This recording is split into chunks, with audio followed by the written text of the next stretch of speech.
Todavía sigue buenos días. Así que vamos a empezar. Un saludo cordial a todos, hermanos, hermanas, a los que se conectan también por medio del Face. Un saludo cordial a todos los hermanos. Vamos a continuar algo que hace 3 domingos ya atrás hemos empezado. Hemos dado una pequeña introducción en el anterior, donde hemos dicho que vamos a ir recorriendo toda la Escritura.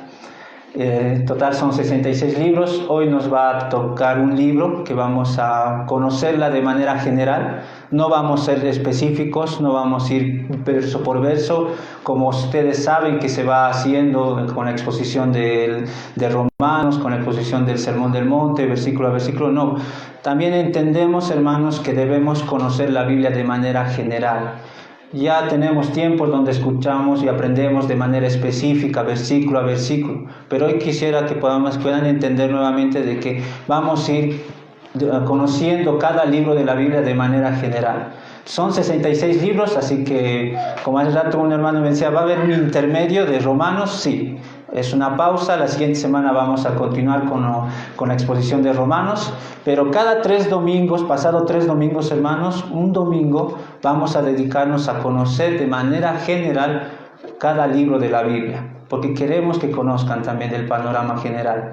Y bueno, vamos a empezar. También me acuerdo ahorita, hace rato en el receso, un hermano me decía, quiero empezar a leer, estoy empezando a leer con mi familia, con mis familiares la Biblia.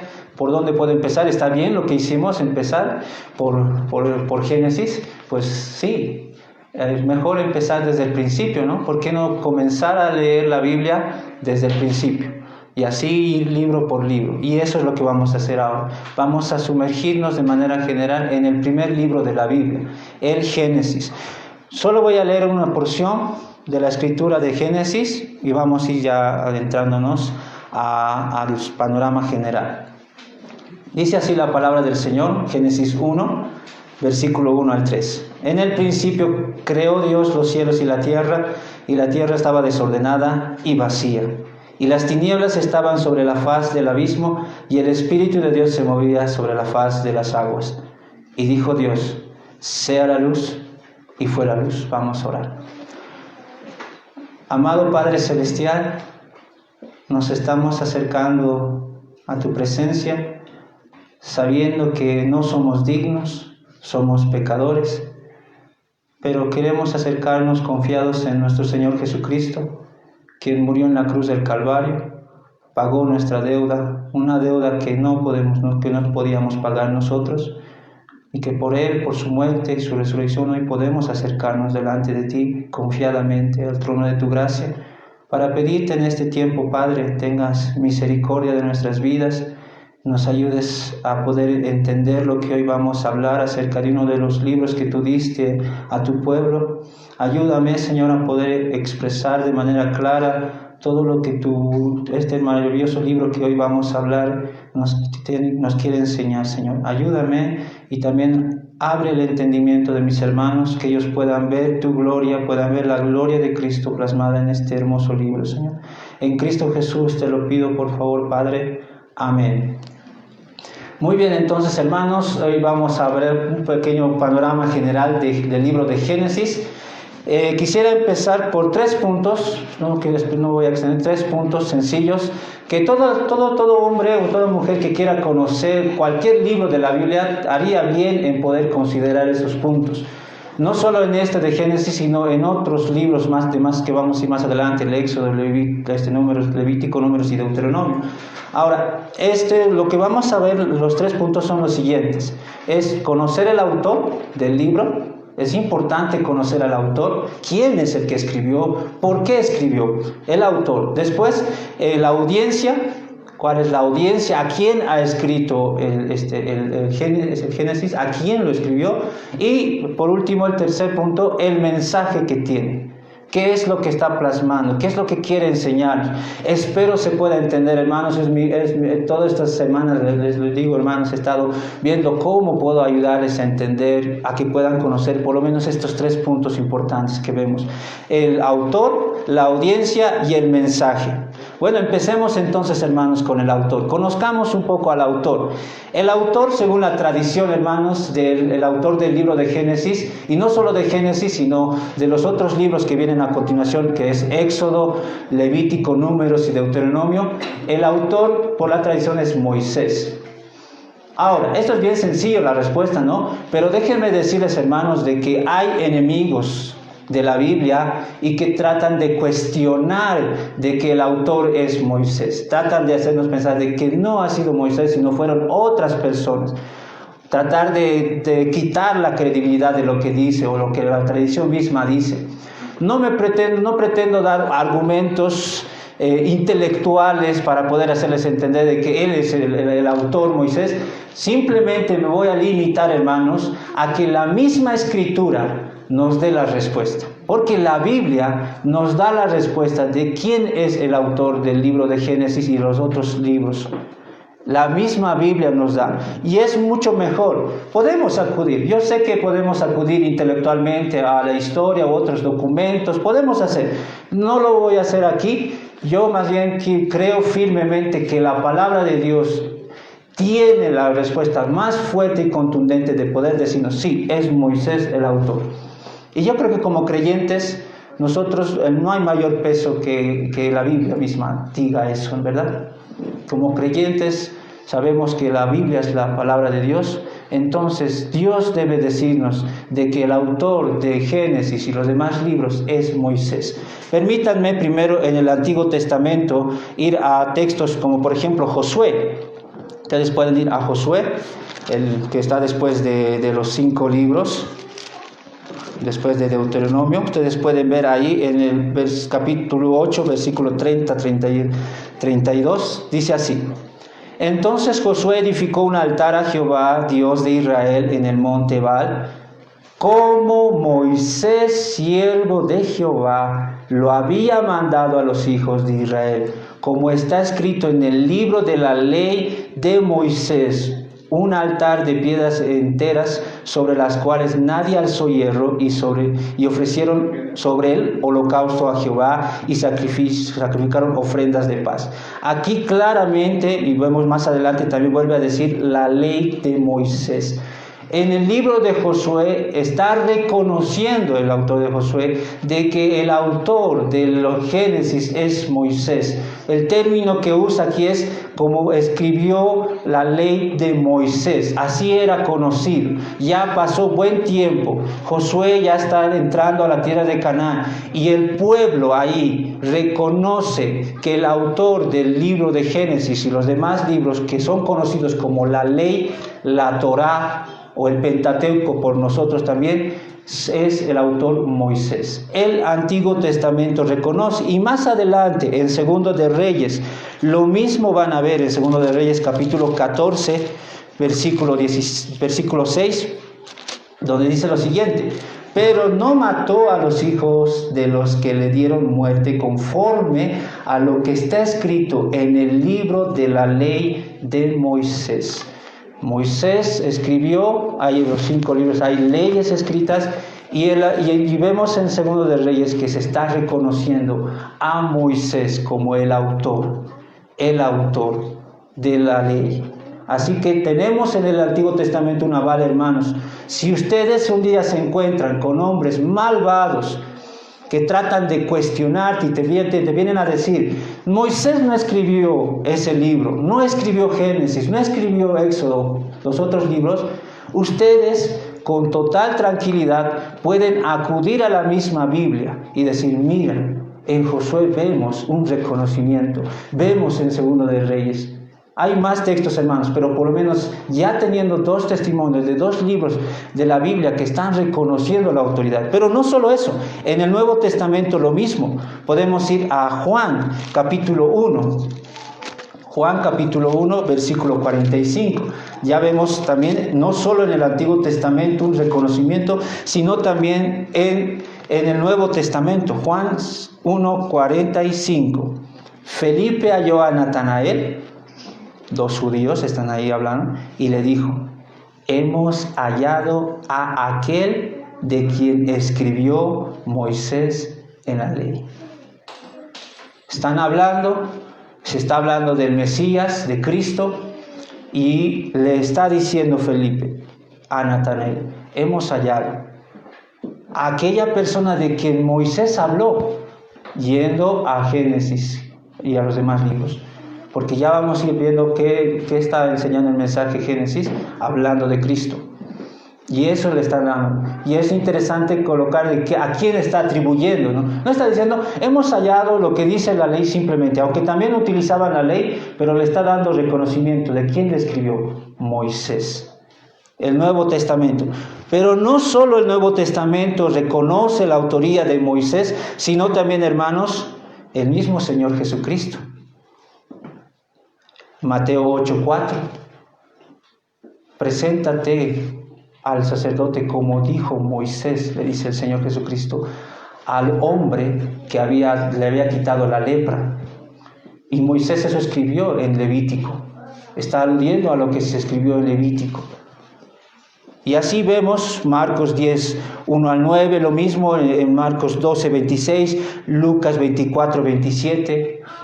Vemos al Señor Jesucristo, hermanos, reconociendo la autoría de Moisés. Vuelvo a decir, hermanos, siempre se van a levantar enemigos que van a querer cuestionar.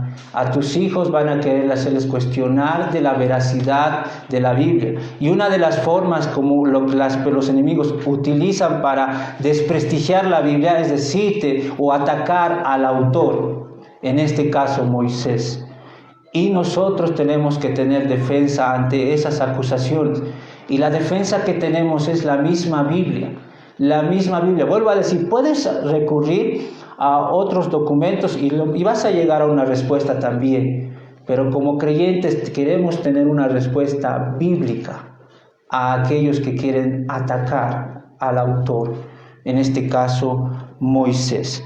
Teniendo en cuenta ya, entendiendo que el autor es Moisés, ¿quién es Moisés, hermanos? ¿Quién es Moisés? Bueno, Éxodo nos da luces de quién es Moisés. Es un niño que fue salvado de la persecución, del asesinato a los primogénitos. Su mamá lo vio lindo, hermoso, y lo puso en una canasta, lo calafateó y lo llevó en el Nilo, y lo encontró o lo vio la hija del faraón. La historia comenta de que la hermana de Moisés se acerca a la hija del faraón, porque la hija del faraón se dio cuenta que era uno de los niños hebreos. Se dio cuenta de inmediato que era hebreo el niño. Y como era bebé, ¿quién lo iba a cuidar? Entonces la hermana de Moisés, que era una niña, le dice, yo conozco a alguien que le puede criar mientras tanto. Entonces la hija del faraón le entrega a su misma mamá sin darse cuenta, ¿no? Eso es lo que cuenta en el libro de Éxodo. Lo interesante, hermanos, es que Moisés estuvo un tiempo con sus padres, hasta que creció, dice. No sabemos cuánto tiempo estuvo con sus padres. Quizá estuvo hasta los 6, 7 o 10 años, no lo sabemos, no nos dice la Escritura. Simplemente ya dice que ya crecido el niño, le devolvieron a la hija del faraón, y la hija del faraón lo adoptó como si fuera su propio hijo, y lo crió, y creció hasta los 40 años sumergido Moisés en una cultura netamente egipcia. Muchas hacen novelas, ¿no? Hay una novela Moisés, hacen todo un drama, ¿no? Como que Moisés no sabía que era hebreo, que él no conocía que él era hebreo, que después, años después, se enteró de manera dramática. La Escritura no nos muestra así. La Escritura, hermanos, nos muestra a Moisés que él ya sabía quién era. Permítanme ir a Éxodo capítulo 2, versículo 10 y 11. Ahí van ustedes a comprobar lo que les estaba comentando de Moisés. Y cuando el niño creció, allá lo trajo a la hija de Faraón, la cual lo prohijó y le puso por nombre Moisés, diciendo, porque de las aguas lo saqué. Y en el versículo 11, hace como un tiempo ya, aproximadamente según Hechos, cuando Esteban habla y relata de Moisés, dice que ya tenía 40 años Moisés. Y en aquellos días sucedió que crecido ya Moisés, salió a sus hermanos, al pueblo judío, al pueblo hebreo que estaba esclavizado, y los vio en duras tareas, y observó a un egipcio que golpeaba a uno de los hebreos, sus hermanos. La escritura va haciéndonos dar cuenta de que Moisés sabía quién era. No es como nos muestran de que él no sabía nada. Él sabía quién era, sabía quiénes eran sus hermanos, el pueblo hebreo, el pueblo israelita. Sabía Moisés. Quiero que eso podamos aclarar, porque ya para desmentir lo que muchas veces nos tratan de transmitir por medio de las novelas, no digo que algunas cosas no lo vean, pero ver con discernimiento. No fue así. Moisés sabía quién él era. Ahora, lo que a mí me llama la atención, hermanos, de Moisés, es que Moisés no solo sabía quién era él, sino sabía quién era Cristo. Eso es interesante, porque ha estado buen tiempo después de crecer y estar casi, digamos, hasta los 10 años estuvo con sus padres, y de ahí 30 años sumergido en todo un sistema egipcio, y aún así él sabía de Cristo. Algo debe llamarnos la atención sobre eso, porque en Hebreos vemos cómo dice algo bien interesante. Permítanme ir también a Hebreos capítulo 11, versículo 24, dice: por la fe, Moisés, hecho ya grande, ya mayor, 40 años, rehusó llamarse hijo de la hija de Faraón. Ha rehusado ser parte de la dinastía, si podemos decir, del pueblo de Faraón, en este caso, porque era la hija del Faraón. Rehusó, rechazó, escogiendo antes ser maltratado con el pueblo de Dios que gozar de los deleites temporales del pecado. Él ya sabía quién era, teniendo por mayores riquezas, y esto me llama la atención, el vituperio de Cristo, que los tesoros de los egipcios. Ya sabía de Cristo, ya sabía Moisés de Cristo, ya tenía un conocimiento. Y yo me pregunto, hermanos, ¿de dónde sabía? Si a nosotros nos muestran de que Moisés, como lo van plasmando ahí en las novelas, de que Moisés no sabía quién era, no sabía, tampoco podría haber sabido quién era Cristo. ¿Cómo es que Moisés sabía quién era? ¿Cómo es que Moisés sabía quién era Cristo? No encuentro otra respuesta más que en ese lapso en el que estuvo con sus padres, cuando era niño. Sus padres, de manera oral, seguramente le hablaban de quién era él, de quién era Cristo a quien habían prometido. Moisés ya sabía. Era tan fuerte lo que ha aprendido, que incluso los 30 años estar sumergido por medio de la cultura egipcia no afectó en nada a él. Él tenía esa firme convicción, rehusándose llamar parte de la hija del faraón, rechazando eso, prefiriendo el vituperio, como lo vemos acá, el vituperio de Cristo. Tenía por mayor gloria a Cristo, a aquel que vendría. No hay otra más que ver en dónde pudo aprender todo eso Moisés. Y esa luz que vemos ahí es que la hija del faraón le dejó a Moisés a cargo de sus propios padres sin darse cuenta, y sus padres seguramente le hablaban. Y él tenía esa identidad y conocía a Cristo. No hay otro. ¿Dónde pudo haber conocido? ¿Dónde? ¿Saben, hermanos? Cuando estaba entrando o cuando ya estaba en la universidad aprendiendo la carrera de psicología, yo no era creyente. Una de las cosas que me daba cuenta de mis compañeros es que la mayoría de mis compañeros en la carrera de psicología eran cristianos y en su mayoría eran pastores. Pastores que estaban estudiando, y yo les preguntaba por curiosidad por qué están estudiando, cuál es el motivo. Es que queremos conocer más a los hombres y por medio de la psicología. Y a veces yo decía, o sea, ¿acaso Dios no puede dar a conocer mejor? Es interesante que ellos estaban queriendo aprender psicología para supuestamente conocer más al hombre. Lo triste de eso es que muchos de esas personas, hermanos, abandonaron poco a poco su fe. Yo, sin ser creyente, yo conocí el Evangelio estando ya en la carrera. Para mí la psicología era lo más grande, pero cuando empecé a conocer más del Señor, para mí la psicología fue chiquita. Dios fue más grande. Pero a mí me pasó así, pero a ellos al revés. Parecía que la psicología se volvió para ellos grande. A tal punto ha sido el impacto de la psicología en algunos de esos hombres, que incluso me di cuenta de que esa psicología empezaron a implementarla a sus propias iglesias. Yo me acuerdo que en mi iglesia no había, posteriormente ir a la iglesia, conocer la iglesia, me acuerdo que en la iglesia no había nada de esto, de dinámicas, de juegos, entretenimiento, no había tal cosa. Era un tiempo en el cual tú ibas a aprender la palabra de Dios, pero poco a poco, esa influencia fue entrando a la iglesia y los jóvenes empezaron a implementar cosas psicológicas. Yo me he dado cuenta porque yo estaba estudiando eso.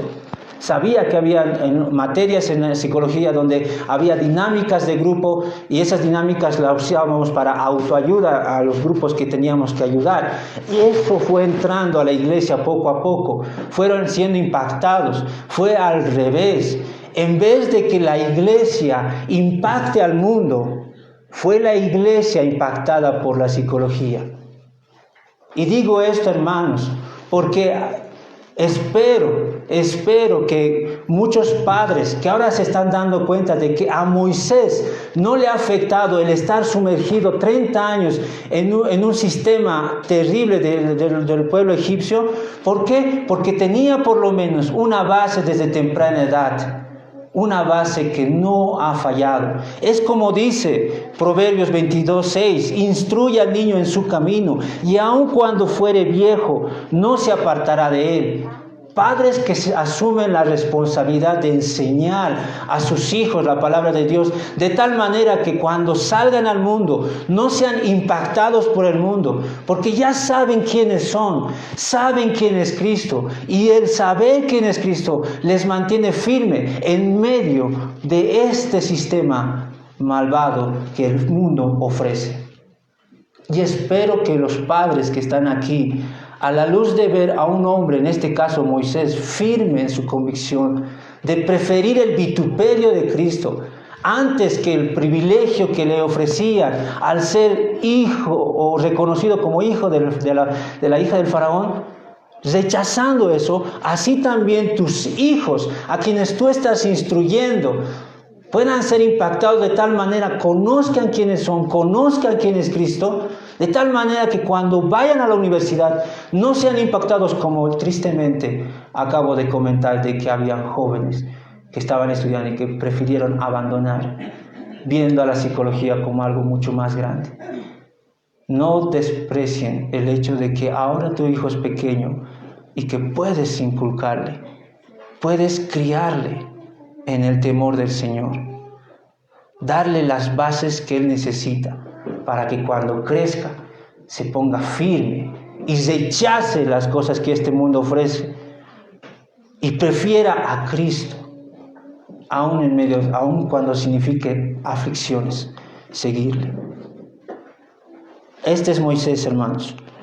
Les he podido presentar un poco de Moisés. Vamos a ir conociendo más en los siguientes libros, algo más. Pero hasta aquí ya debería llamarnos la atención. Vamos a conocer un poco ahora la audiencia. ¿A quién está escribiendo Moisés? Moisés ya tiene aproximadamente 80 años. 40 años estuvo en Egipto, 40 años, otros 40 años en el desierto, conoció ahí su esposa, sus hijos, 80 años. A la edad de 80 años Dios lo llama. Dios lo usa poderosamente a Moisés para sacar al pueblo israelita esclavizado de Egipto al desierto para ir a la tierra prometida. En ese lapso, hermanos, los hombres que Moisés, por medio de Dios, pudo sacar de la esclavitud, esos hombres es la audiencia. Esos hombres que estaban en el desierto, hombres y mujeres que aproximadamente durante 400 años estaban siendo esclavizados por Egipto. 400 años, imagínate, ¿cuántas generaciones pasaron? ¿Cuántas ya murieron? Los primeros que llegaron libres a Egipto, pero el tiempo pasó, fueron esclavos, y las generaciones que venían nacieron en la esclavitud, nacieron en un lugar donde estaban siendo sumergidos por Egipto, por las tradiciones de Egipto, por la religión de Egipto. Hombres que estaban creciendo en un lugar de impotencia. Egipto era como un lugar, si podemos decir algo para asociarlo, como Estados Unidos, un país donde muchos hombres quieren estar ahí, un país próspero. Así era Egipto. Pero ellos eran esclavos ahí. Tenían sus tradiciones los egipcios, que transmitían también al pueblo judío esclavizado.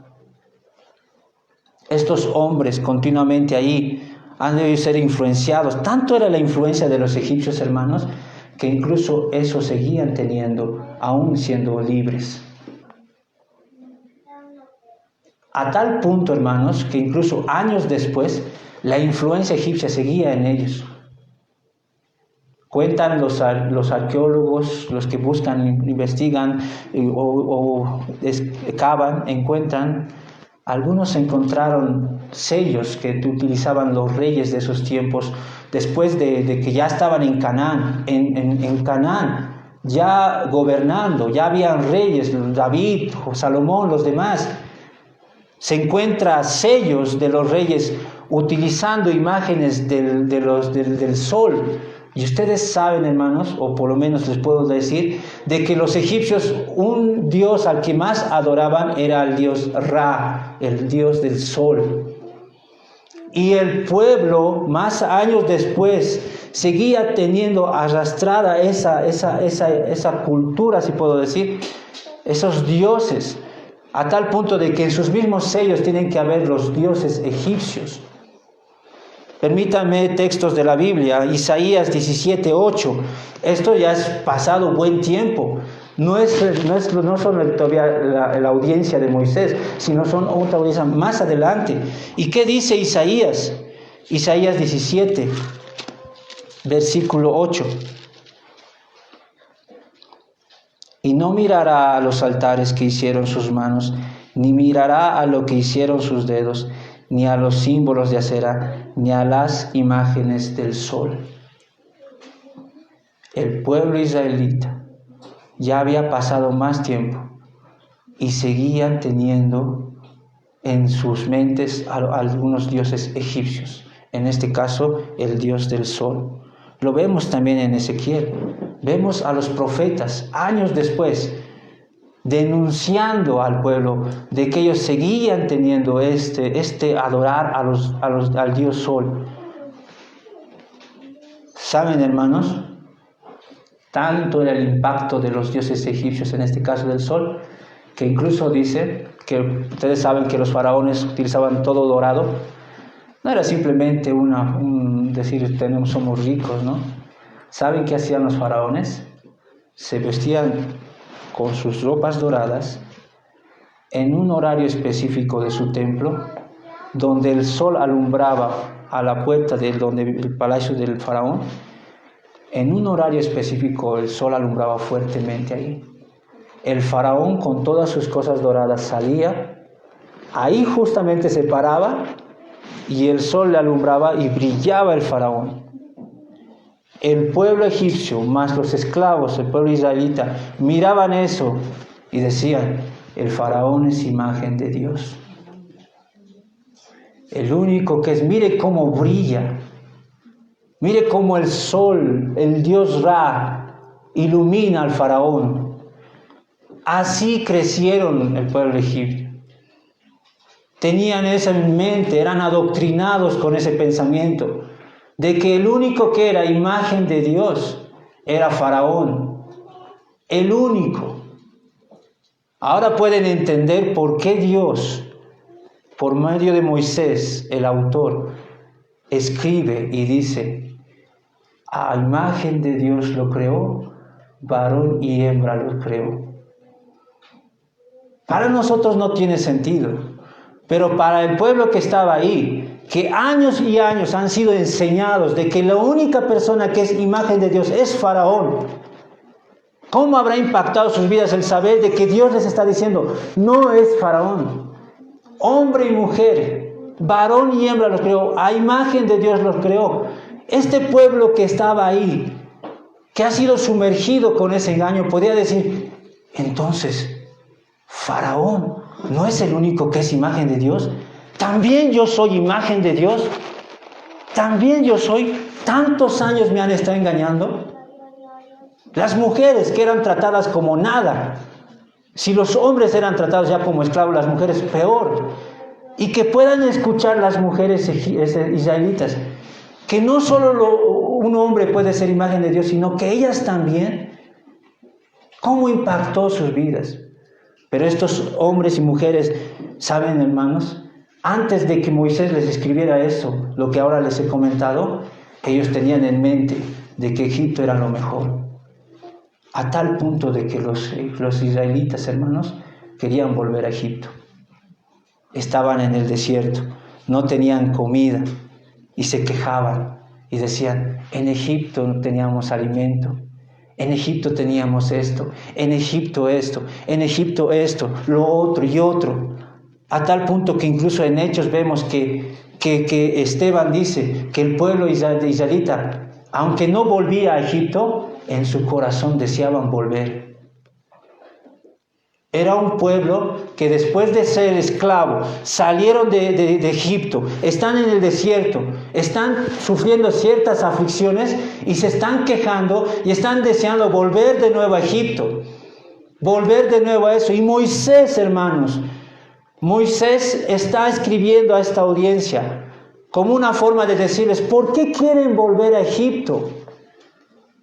¿Por qué quieren seguir volviendo? ¿Por qué tienen ese deseo de volver? Y les da razones, les va a empezar a dar este libro de Génesis para hacerles entender de que no es bueno volver a Egipto. Esa es la audiencia, hermanos. Hombres y mujeres que a pesar de haber sido esclavizados, torturados, aún a pesar de eso quieren volver. Así también hay personas en las mismas iglesias, ¿no? Personas que ya están viniendo a la iglesia, están pasando aflicciones, tribulaciones, y empiezan a cuestionarse, dicen, estaban mejor en el mundo, ¿no? Desde que estoy siguiendo al Señor, me va mal. Me iba mejor cuando estaba en el mundo. Y así hay hombres y mujeres que empiezan a mirar atrás y decir, creo que mejor vuelvo al mundo. Estaba mucho mejor. Así como el pueblo de Israel, muchas personas también hoy en día están así, con un deseo de volver nuevamente al mundo. Se empiezan a quejar de Dios. Ya no, yo, desde que he venido hasta he perdido mi empleo, he perdido esto, he perdido lo otro. En ahí tenía por lo menos mi trabajo, mis amigos, mis amistades. Tenía todo eso. Y empiezan a haber un montón de pensamientos.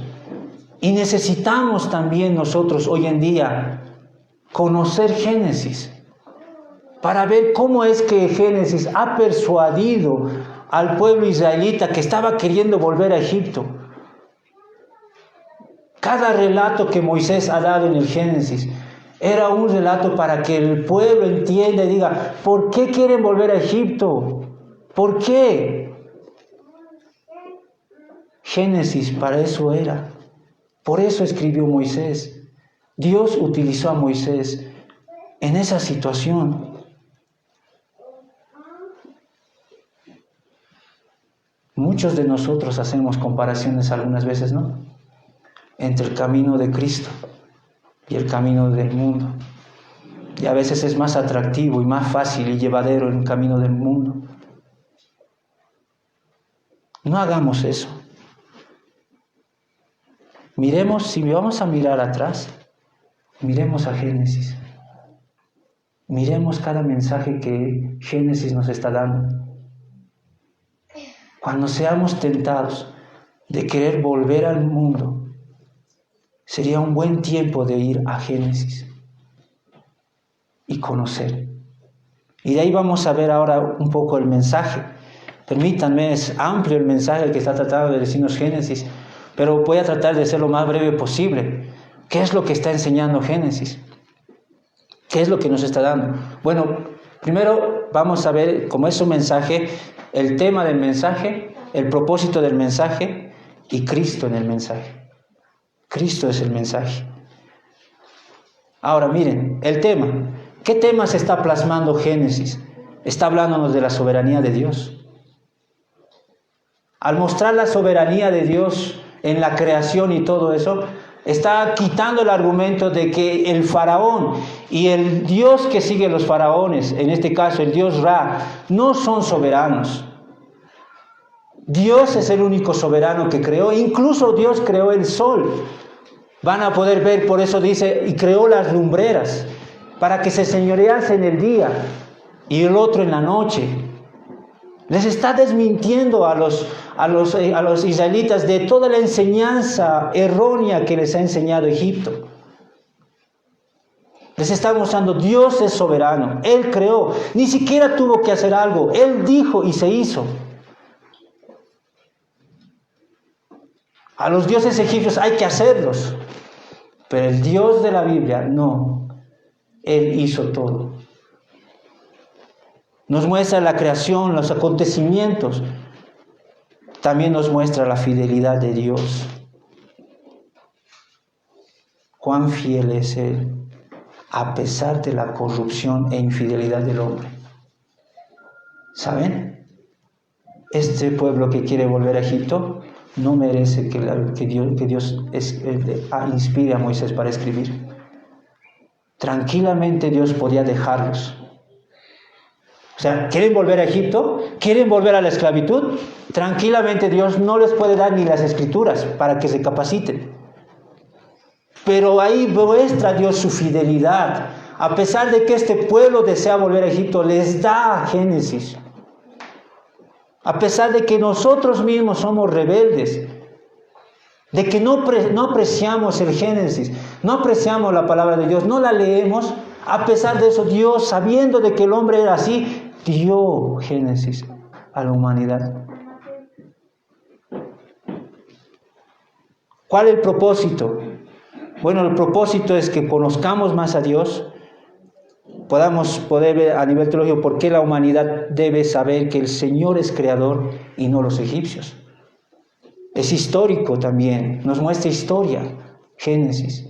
Nos hace mirar atrás y ver lo que Dios ha hecho, poder ver todos los acontecimientos y al mismo tiempo el pacto, las promesas que Dios realiza y que va cumpliendo. Y entre todo eso está el Cristo. Cristo, hermanos, está en el Génesis. De dos maneras puedo decir que está Cristo. Permítanme, por lo menos creo que siempre va a haber esas dos maneras mostrando a Cristo. Una de manera dependiente, es decir, que Génesis nos va a mostrar una luz de Cristo y que Éxodo también, Levítico, Números, Deuteronomio y así hasta llegar a los demás libros de la Biblia. Están conectadas la Biblia, está interconectada. Podemos ver a Cristo ya desde Génesis 3:15, la promesa de Cristo y cómo se va desarrollando, cómo poco a poco Dios va dando luces de quién iba a ser. En Génesis 3:15 lo único que dice es que va a pisar, la simiente de la mujer va a venir. Nos da esa luz, no nos dice que se llama Cristo. No nos dice como que va a morir en una cruz, pero sí nos dice que va a venir. Y va mostrando a través de la descendencia, preservando. Murieron todos los hombres, solo dejó a Noé. Noé tenía 3 hijos, uno de ellos vendría, Sem. De Sem viene Abraham, de Abraham Isaac, de Isaac Jacob, de Jacob Judá, y así va conectando. Diciéndonos, de ahí va a venir, va a venir, va a venir. Estén expectantes, ya va a venir el Mesías, va a venir. Éxodo nos va a dar otras luces. Así de manera dependiente está Cristo, pero también vemos a Cristo de manera independiente en algunos relatos del Génesis. Por ejemplo, cuando habla de luz.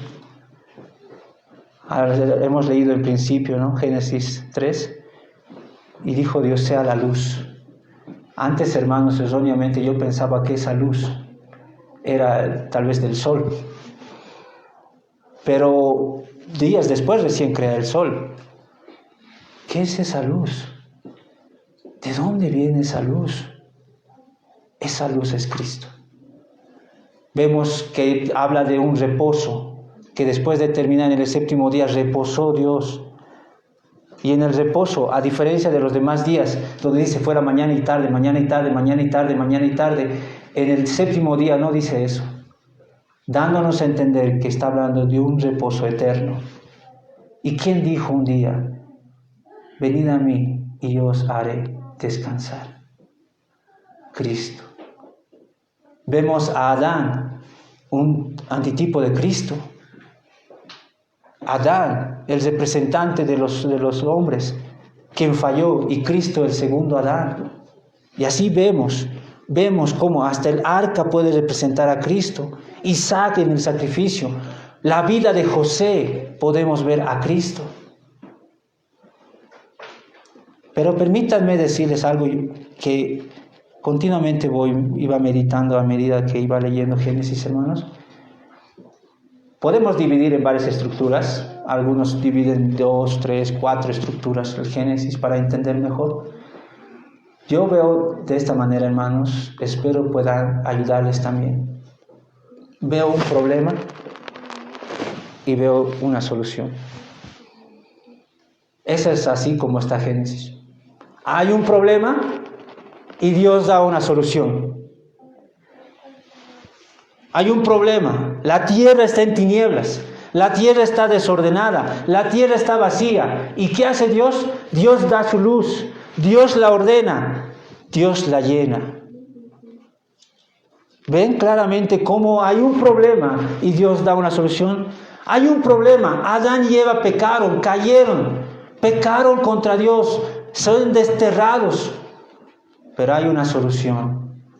Dios promete al Mesías. Dios promete a Cristo. Hay un problema. Caín mata a Abel. ¿De dónde va a venir la simiente? ¿De dónde ha de venir el Mesías? Y Dios dice, da la solución, le da otro hijo a Adán y Eva, Set. Hay un problema. El hombre se empieza a corromper. La maldad es grande. Dios va a destruir, va a lanzar juicio, pero Dios da la solución también. Dice, llama a un hombre para que haga un arca. Y así vemos problemas y Dios dando la solución. En los últimos hay un problema. La descendencia de Jacob está peligrando. Se viene una hambruna de 7 años. Donde está en peligro la descendencia, donde está en peligro la venida del Mesías. Y Dios utiliza la vida de José para salvar al pueblo de Israel. Y ustedes pueden ver, ¿por qué les digo esto, hermanos? Cada relato que está dando Génesis es como que les está diciendo al pueblo israelita que quiere volver a Egipto. Sé que tienen estos problemas, pero Dios tiene esto. ¿Por qué quieren volver a Egipto? ¿Por qué quieren ir a ese problema si les he sacado de ese problema? ¿Por qué quieren hacer eso? Vuelvo a decir, han sido adoctrinados de tal manera que piensan que Egipto es lo mejor. Quieren volver ahí. Y estos relatos que Dios a través de Moisés está dando al pueblo es para que ellos puedan entender eso. No es tonto volver a Egipto.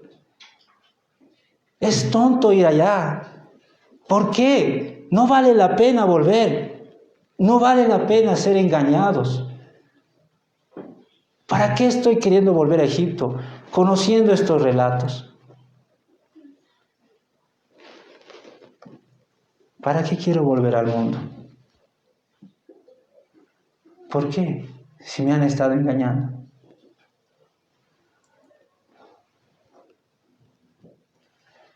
Eso es, hermanos, lo que podemos decir. Espero por lo menos haya llamado su atención a cada uno de ustedes y haya pinchado el deseo de ir a Génesis. Podemos decir entonces, hermanos, que hemos visto el autor, hemos visto la audiencia, hemos visto parte del mensaje que está transmitiendo Génesis. Un autor que a pesar de haber sido sumergido en una cultura egipcia, rehusó ser parte de ello, porque tenía por mayor riqueza el vituperio de Cristo, Moisés. Un pueblo, una audiencia que quiere volver a Egipto, que sigue arrastrando la cultura de Egipto. Un mensaje donde se está plasmando el tema de la soberanía de Dios, la creación, fidelidad, la historia, el pacto, Cristo, para no volver a Egipto, para no volver al mundo. Permítanme finalizar con lo siguiente, hermanos. ¿Saben? Hay momentos, yo soy que muchas veces observa las cosas. Veo mi familia, mis hermanos, mi hogar, mi mamá, un hogar roto. Y a veces quisiera hacer algo y me quedo mal, frustrado, porque no puedo hacer nada por ellos muchas veces. Los errores que han cometido mis padres han impactado de manera terrible en la vida de mis hermanos. Sé que también mis hermanos son responsables. Yo mismo me examino, me veo y digo, Señor, estoy perdido. Tantos errores he cometido. ¿Quién puede ayudarme? A veces veo cómo otros hermanos se llevan bien y veo yo que yo muchas veces no me llevo así bien con mi hermano, porque desde pequeño yo me acuerdo en mi maldad trataba de hacer todo lo posible para apartar a mi hermano de mí, que no esté conmigo. Él de niño siempre quería seguirme, quería estar donde yo quiero estar, porque hemos crecido en un lugar donde no había papá y yo no estaba dispuesto a ser el papá de él. Aunque me seguía, le botaba. Ya creciendo, ya mayor, digo, ¿por qué he hecho eso? ¿Por qué he hecho eso? O a veces quejándome, ¿por qué mi papá nos ha abandonado? ¿Por qué mi mamá? ¿Por qué esto? ¿Por qué todas estas cosas pasan? Yo no sé si alguno de ustedes puede estar examinándose y analizando y viendo los problemas. Y a veces dices, quisiera volver al pasado y solucionar ese problema y no puedo. Sé que no se puede.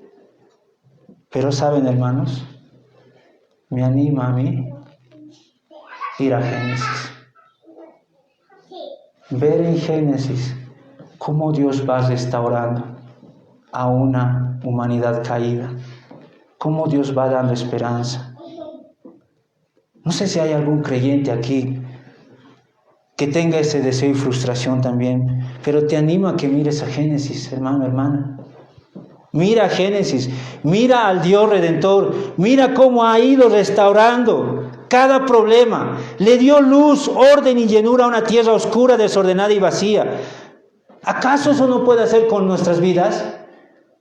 Nuestra vida llena de tinieblas, en oscuridad cada uno de nosotros, en el egoísmo, en el desamor, al tomar decisiones equivocadas.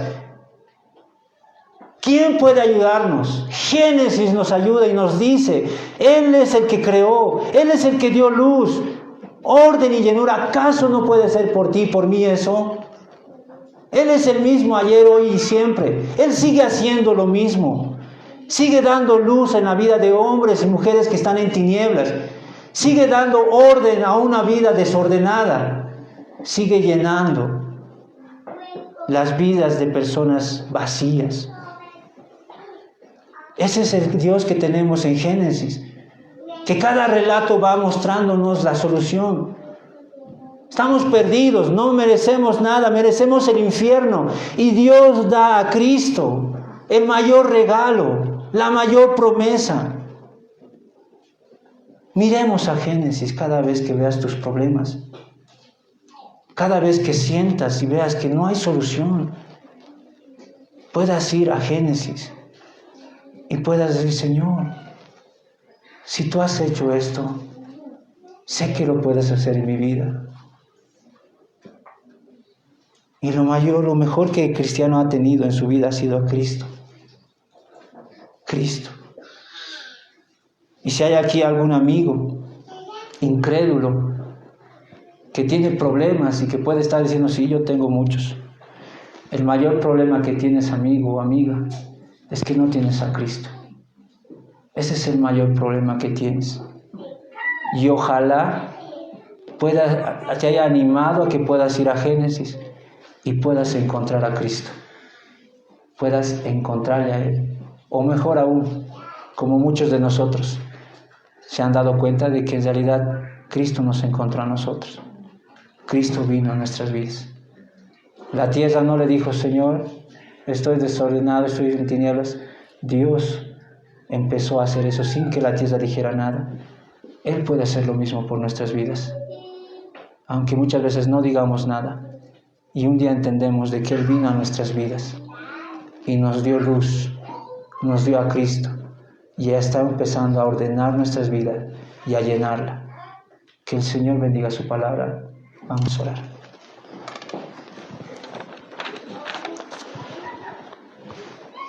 Padre Celestial, nos acercamos delante de ti examinando nuestras vidas y vemos, Señor, que muchas veces queremos volver atrás,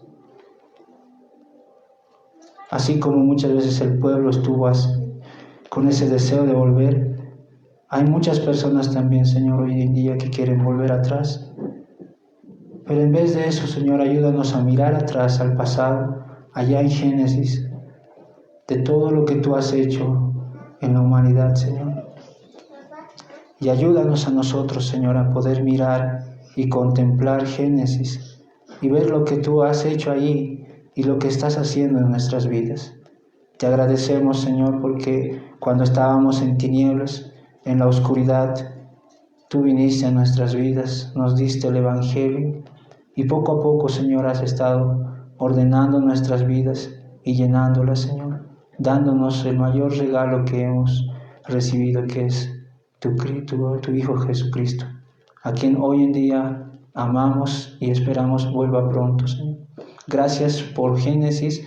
Ayuda a mis hermanos a que puedan ir y puedan contemplar a Cristo en Génesis. En el nombre de nuestro Señor Jesucristo te agradecemos. Amén.